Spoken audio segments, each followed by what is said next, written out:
أعوذ بالله من الشيطان الرجيم. بسم الله الرحمن الرحيم. الحمد لله وكفى والسلام على عباده الذين اصطفى اما بعد. مصنف ابن ابی شیبہ نے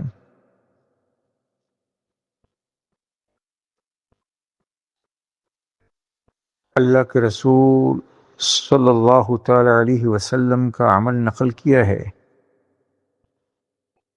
کہ ان النبی صلی اللہ علیہ وسلم کان یأتی الشہداء بأحد على رأس كل حول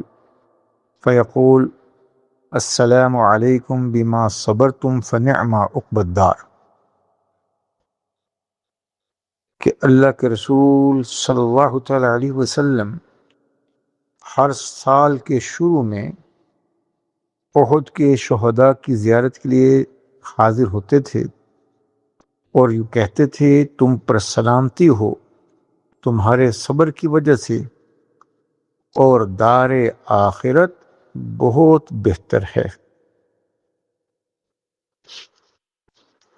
باب عشق میں یہ اصول ہے کہ جب کسی کو کسی سے محبت ہوتی ہے تو اس سے منسوب ہر چیز سے محبت ہوتی ہے۔ ہر مسلمان کو نبی علیہ السلام سے محبت ہے تو آپ سے منسوب ہر وہ جگہ جہاں آپ علیہ السلام کی کوئی نسبت ہے وہ اہل ایمان کو محبوب ہوتی۔ اسی لیے محدثین اور سیرت نگار نے جب احکامات حج اور احکامات حج بیان کیے ہیں تو ان کے ضمن میں ہی مدینہ منورہ اور اس کی حاضری کے آداب کے ساتھ ساتھ مقامات مقدسہ جن کی زیارت کرنی چاہیے ان کا بھی تذکرہ کیا۔ تو اپنے ان اکابر کی اتباع میں آج کی نشست میں ہم بالاختصار مدینہ منورہ اور مکہ مکرمہ کی مقدس زیارات کا تذکرہ کریں گے۔ تو سب سے پہلے شہداء احد کے بارے میں ہم نے حدیث بیان کی ہے کہ جبل احد جنت کا یعنی یہ وہ پہاڑ ہے جس کے بارے میں اللہ کے رسول صلی اللہ تعالی علیہ وسلم کے ارشاد امام بخاری رحمۃ اللہ نے نقل کیا ہے کہ ھذا جبل یحبنا ونحبہ، کہ یہ مدینہ منورہ کا وہ مقدس پہاڑ ہے جس کے بارے میں آپ نے فرمایا یہ ہم سے محبت کرتا ہے اور ہم اس سے محبت کرتے ہیں۔ گویا کہ جبل احد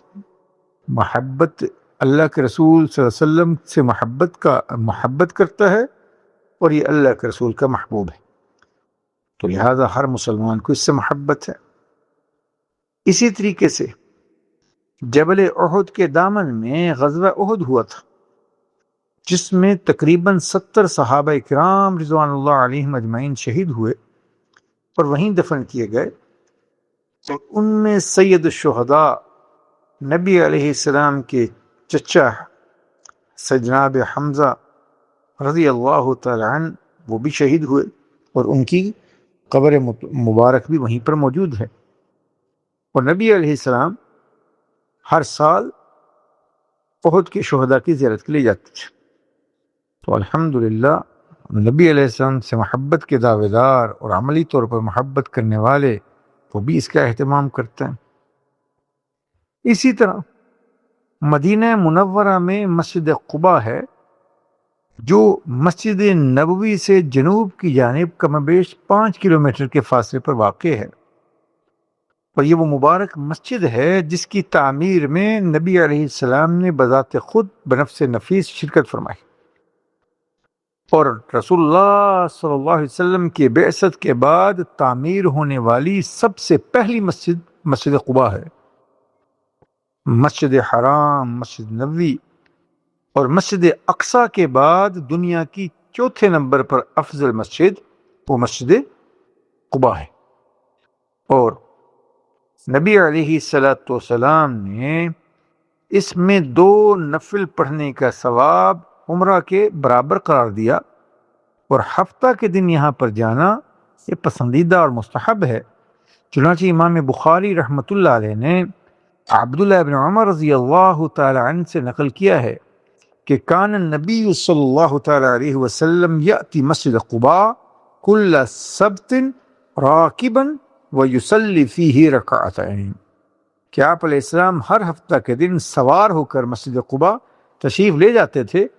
اور اس میں 2 رکعت پڑھتے تھے۔ تو لہذا اس جگہ سے محبت اور اس کا اہتمام بھی کرنا چاہیے۔ اس کے علاوہ مسجد نبوی میں بہت سے ستون ہیں،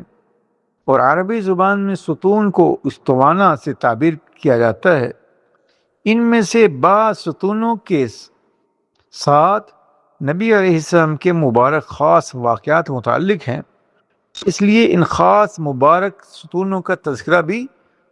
سیر نگار نے نقل کیا ہے۔ چنانچہ استوانہ حنانہ ہے کہ رونے والا ستون، تو اس جگہ کھجور کا وہ تنا تھا جو اس وقت ستون کے طور پر استعمال ہوتا تھا، اور منبر بننے سے پہلے اس تنے کے پاس کھڑے ہو کر اللہ کے رسول صلی اللہ تعالی علیہ وسلم خطبہ دیا کرتے تھے۔ جب لکڑی کا منبر تیار ہو گیا اور رسول اللہ صلی اللہ تعالی علیہ وسلم خطبہ کے لیے اس پر تشریف فرما ہوئے اور اس تنے کے پاس کھڑا ہونا چھوڑ دیا، تو اس تنے میں سے زور سے رونے کی آواز آئی۔ یہ ستون محراب نبوی صلی اللہ علیہ وسلم کے ساتھ ملا ہوا ہے۔ دوسرا استوانہ عائشہ ہے، اور اس کو اس لیے تعبیر کیا جاتا ہے اما جان کی طرف منسوب کہ نبی علیہ السلام نے ایک موقع پر ارشاد فرمایا کہ میری مسجد میں اس ستون کے پاس ایک ایسی جگہ ہے کہ اگر لوگوں کو اس کی فضیلت کا علم حاصل ہو جائے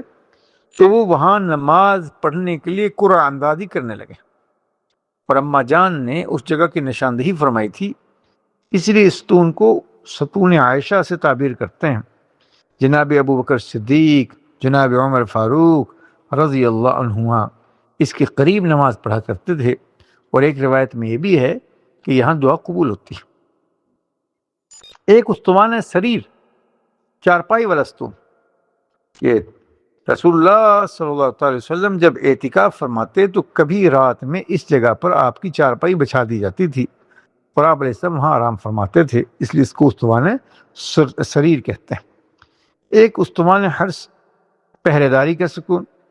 ستون، جناب علی رضی اللہ تعالی عنہ اکثر نماز پڑھا کرتے اس جگہ، اور راتوں کو بیٹھ کر اسی جگہ اللہ کے رسول صلی اللہ تعالی وسلم کی پہرے داری کیا کرتے تھے، اس لیے اس کو استوانہ علی بھی کہا جاتا ہے۔ اور رسول اللہ صلی اللہ علیہ وسلم اور حضرت عائشہ صدیقہ کے حجرہ سے جب تشریف لاتے اللہ کے رسول صلی اللہ علیہ وسلم تو اس جگہ سے گزرتے تھے۔ ایک استوانہ وفود، آنے والے جو وفود ہوتے تھے نبی علیہ السلام کی خدمت میں، جو عرب کے وفود تعلیم اور احکامات شریعت کو سیکھنے کے لیے حاضر ہوتے، تو ان کو اسی جگہ پر بٹھایا جاتا تھا، تو آپ اس جگہ ان سے ملاقات کرتے۔ یہ تینوں ستون یہ ستون یعنی استوانہ وفود، ستون حرس اور ستون سریر، تینوں روضہ اقدس صلی اللہ علیہ وسلم کے گرد آدھی جالیوں کے اندر اور آدھے باہر ہیں، تو وہاں جالیوں پر دیکھا جائے تو ان کے نام لکھے ہوئے ہیں۔ بہرحال ایک استوانہ تہجد ہے کہ اللہ کے رسول صلی اللہ علیہ وسلم اس جگہ تہجد کی نماز ادا کیا کرتے تھے، اور یہ شمالی سمت میں حضرت فاطمہ رضی اللہ تعالیٰ کے مکان کی پشت پر واقع ہے۔ اگر کوئی اس کی طرف یعنی قبلہ کی طرف منہ کر کے کھڑا ہو تو اس کی بائیں جانب باب جبریل ہوگا، لیکن یہ جگہ حضرت صلی اللہ علیہ وسلم کے زمانہ مبارک میں مسجد میں شامل نہیں تھی، بعد میں شامل کر لی گئی۔ اب یہ ستون باقی نہیں رہا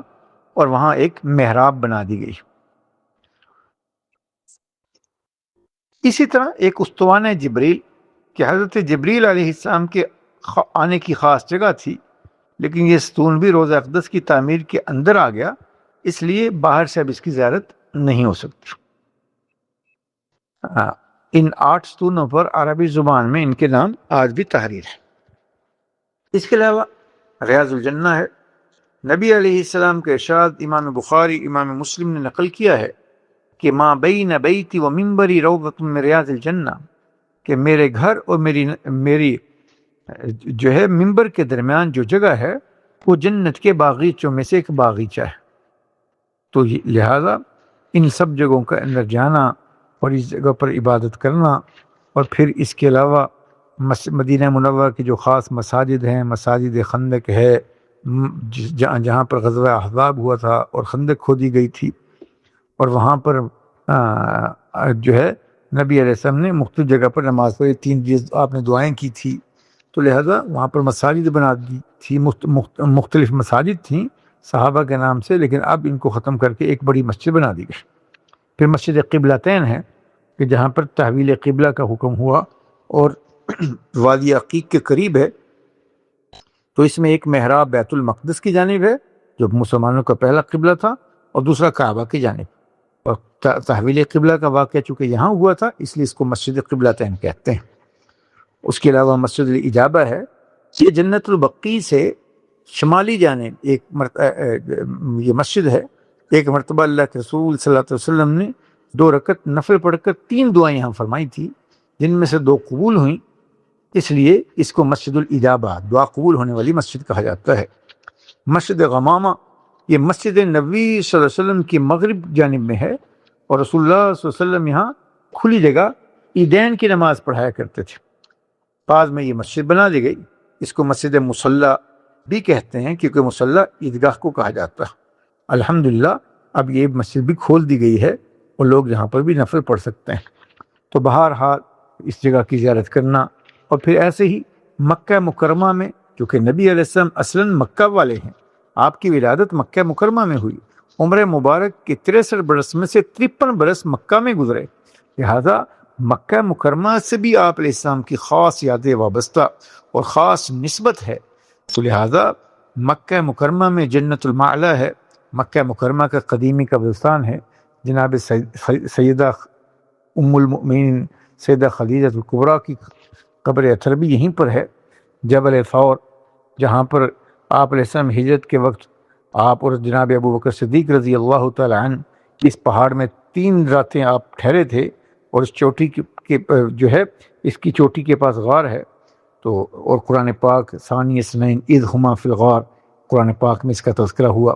اور تیسرا غار ہیرا ہے، مکہ مکرمہ سے مینا جاتے ہوئے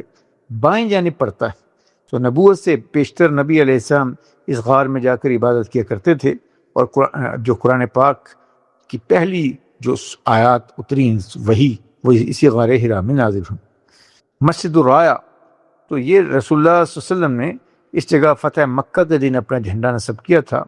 مسجد جن، یہ سامنے قریب ہیں، مسجد جن، ہاں یہ جنت المعلا کی جانب جاتے ہوئے اس رستے میں ہے، نبی علیہ السلام نے یہاں ایک جنات نے حاضر ہو کر نبی علیہ السلام سے قرآن سنا تھا، اس لیے اس کو مسجد الجن کہا جاتا ہے۔ مسجد عائشہ، یہ تنعیم میں ہے، اور حضرت عبد الرحمن بن ابو بکر کو حضور نے حکم دیا تھا کہ اپنی بہن عائشہ کو وہاں لے جاؤ اور وہاں سے تنعیم سے احرام بندھاؤ، تو اس نسبت سے مسجد عائشہ بنا لی گئی، اور صحابہ اور سلف صالحین کے دور سے وہاں سے عمرہ ہو رہا ہے۔ مسجد خیف ہے، یہ مینا کی مسجد ہے، اور مسجد نمرہ ہے، عرفات کے کنارے پر واقع ہے، حج کا خطبہ وہیں پر ہوتا ہے۔ مسجد مشعر الحرام ہے، یہ مزدلفہ میں مسجد ہے، نبی علیہ السلام نے یہاں پر وقوف مزدلفہ کیا تھا، تو لہٰذا یہاں پر دعا کرنا اور مشعر الحرام کا ذکر قرآن پاک میں بھی موجود ہے۔ بہرحال یہ وہ مقامات مقدسہ ہیں جن کی نسبت نبی علیہ السلام کے ساتھ، اور اس مبارک سفر کے اندر جب گئے ہوں تو اللہ توفیق دے کہ ان جگہوں کی زیارت بھی ہو، اور نبی علیہ السلام پر درود بھی ہو، اور نبی علیہ السلام سے محبت کا عملی اظہار بھی ہے، اور پھر یہ سارے کے سارے ایمانیات کو بڑھانے والے اور تقویت ایمان کی جگہ ہیں، یہاں پر محبت وحی ہے، حضور سے منسوب جگہ ہیں، ایمان کا تقاضا ہے ان کی زیارت کی جائے۔ اللہ وہاں کی تمام برکات میرے جتنے بہن بھائی گئے ہوئے ہیں ان سب کو نصیب فرمائے، جو آج تک جا چکے سب کی حاضری قبول فرمائے، جو قیامت تک جائیں گے اللہ سب کی حاضری قبول فرمائے۔ وہاں کی انوارات و برکات سے اللہ ہم سب کو مستفید فرمائے، اور اللہ جتنے مسلمان وہاں پر جو دعائیں مانگ رہے ہیں انفرادی طور پر، اجتماعی طور پر، امت کی بھلائی کے لیے، اللہ ساری دعائیں قبول فرمائے، اس امت کی مغلوبیت کو اللہ غلبہ میں تبدیل فرما دے، اس امت کی بگڑی بن جائے، اللہ اس امت کے ہر مسلمان کی جان، مال، عزت، آبرو کی حفاظت فرمائے، اور مسلمانوں کے باہمی افتراق اور باہمی اختلاف کو دور فرمائے۔ جو ہے آج کی نشست میں ہم نے یہ طرح کر دیا، تو کم و بیش حج سے متعلق ہم نے شروع کیے تھے وہ کم و بیش مکمل ہوئے، تو آگے پھر انشاءاللہ موقع کی مناسبت سے مسائل بیان کرتے رہیں گے۔ اللہ عمل کی توفیق عنایت فرمائے۔